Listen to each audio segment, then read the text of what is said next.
ഇവിടെ എത്തുന്ന എല്ലാ മൃതദേഹങ്ങളും അവരവരുടെ വീടുകളിൽ എത്തിക്കുന്നതിന് വേണ്ടിയിട്ടുള്ള ക്രമീകരണങ്ങളെല്ലാം തന്നെ ചെയ്തിട്ടുണ്ട്. പിന്നെ തമിഴ്നാട് സ്വദേശികളായിട്ടുള്ള 7 പേരുടെ മൃതദേഹങ്ങൾ കൂടി എത്തുന്നുണ്ട്. അവിടെ നിന്ന് 7 ആംബുലൻസ് വന്നിട്ടുണ്ട്. ഇനി ആ ആംബുലൻസ് അല്ലെങ്കിൽ നമ്മൾ ആംബുലൻസ് ക്രമീകരിച്ചിരുന്നു അവിടേക്ക് എത്തിക്കുന്നതിന് വേണ്ടി. അപ്പോൾ വീടുകളിൽ ഇന്ന് സംസ്കാരമുള്ള മൃതദേഹങ്ങൾ വീടുകളിൽ എത്തിക്കും. മോർച്ചറിയിൽ വെക്കുന്നത് ഏത് ആശുപത്രിയിലാണോ എന്നുള്ളത് ഓൾറെഡി അത് ഇൻഫോം ചെയ്തിട്ടുണ്ട്. അപ്പോൾ അത് ആ ഇടങ്ങളിലേക്ക് എത്തിക്കും. പോലീസിൻ്റെ അകമ്പടിയോടുകൂടിയായിരിക്കും ഈ ആംബുലൻസുകൾ പോവുക.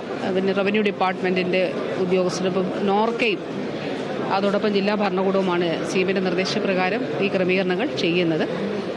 അപ്പോൾ താമസമില്ലാതെ തന്നെ ഇവിടെ എത്തിക്കഴിഞ്ഞാൽ ഈ മൃതദേഹങ്ങൾ വിടണം എന്നുള്ളതാണ് ആലോചിച്ചിട്ടുള്ളത്. അതിനു വേണ്ടിയിട്ടുള്ള ക്രമീകരണങ്ങളാണ് ചെയ്തിട്ടുള്ളത്. മറ്റു പൊതുദർശനങ്ങളൊക്കെ നാട്ടിലൊക്കെ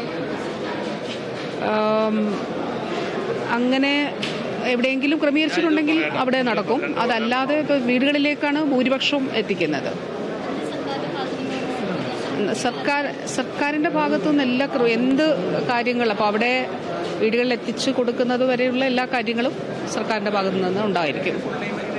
അതിൽ അങ്ങനെ തന്നെയാണ് തീരുമാനമെടുത്ത് നിർദ്ദേശം CM ജില്ലകൾക്കും അതോടൊപ്പം നോർക്കയ്ക്കും നൽകിയിട്ടുള്ളത്. അതെ, ആംബുലൻസ് വന്നിട്ടുണ്ട്. 7 ബോഡിയാണ്. കർണാടകയിൽ നിന്ന് 1 എന്ന് പറയുന്നു. അതുണ്ടെങ്കിൽ അതും അവിടെ എത്തിക്കുന്നതിന് വേണ്ടിയിട്ടുള്ള ക്രമീകരണമുണ്ട്. ശരി.